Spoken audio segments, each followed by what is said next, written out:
Big budget action thriller ചിത്രം tikki taka ഒരുങ്ങുന്നു. ആസിഫ് അലി നായകനാകുന്ന ചിത്രത്തിൽ യുവനടൻ നസ്ലനും പ്രധാന വേഷത്തിലെത്തുന്നു. നസ്ലിനൊപ്പം സംഗീത് പ്രതാപും ചിത്രത്തിലുണ്ട്. ഇരുവരും ഷൂട്ടിംഗ് സെറ്റിൽ ഒരുമിച്ച് നിൽക്കുന്ന ഫോട്ടോയും സോഷ്യൽ മീഡിയയിൽ വൈറലാണ്. പ്രേമലുവിന് ശേഷം ഇരുവരും ഒന്നിക്കുന്ന ചിത്രം കൂടിയാണിത്.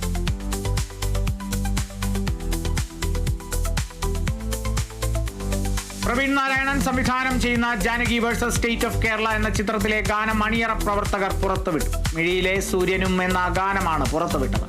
ഗിരീഷ് നാരായണൻ സംഗീതവും ആലാപനവും നിർവഹിച്ച ഗാനത്തിന്റെ വരികൾ ജ്യോതിഷ് കാസിയും സൂര്യപ്രകാശും ചേർന്നാണ് എഴുതിയിരിക്കുന്നത്. ഗാനത്തിൽ മലയാളത്തിന് പുറമെ കന്നഡയിലെ വരികളും ചേർത്തിട്ടുണ്ട്.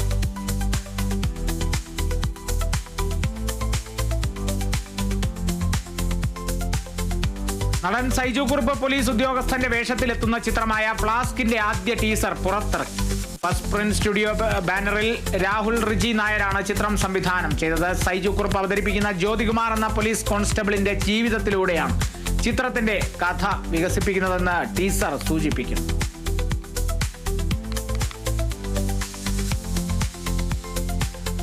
ജോജു ജോർജ് ആദ്യമായി സംവിധാനം ചെയ്ത ചിത്രം പണി ജർമ്മനിയിലെ പ്രശസ്തമായ സ്റ്റുട്ട്ഗാർട്ട് ഇന്ത്യൻ ഫിലിം ഫെസ്റ്റിവലിലേക്ക് ഔദ്യോഗികമായി തിരഞ്ഞെടുക്കപ്പെട്ടു. ജൂലൈ 25-ന് സിനിമ പ്രദർശിപ്പിക്കും.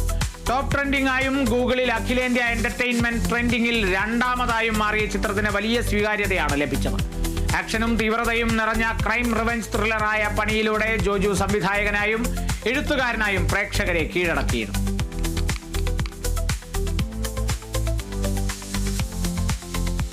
RJ ബാലാജി സംവിധാനം ചെയ്യുന്ന ചിത്രത്തിന്റെ ഔദ്യോഗിക പേര് വെളിപ്പെടുത്തി അണിയറ പ്രവർത്തകർ. അഭിമാനപൂർവ്വം ഞങ്ങൾ അവതരിപ്പിക്കുന്നു കറുപ്പ് എന്ന കുറിപ്പോടെയാണ് പേര് പുറത്തുവിട്ടത്.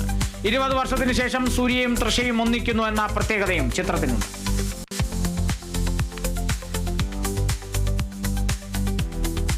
ആരാധകർ വലിയ പ്രതീക്ഷയോടെ കാത്തിരുന്ന അമീർ ഖാന്റെ സിതാരെ സമീൻ പർ ആദ്യ ദിനം പ്രതീക്ഷിച്ച കളക്ഷൻ നേടിയില്ലെന്ന് റിപ്പോർട്ടുകൾ. 11.05 കോടി രൂപയാണ് സിതാരെ സമീൻ പർ ആദ്യ ദിനം നേടിയത്.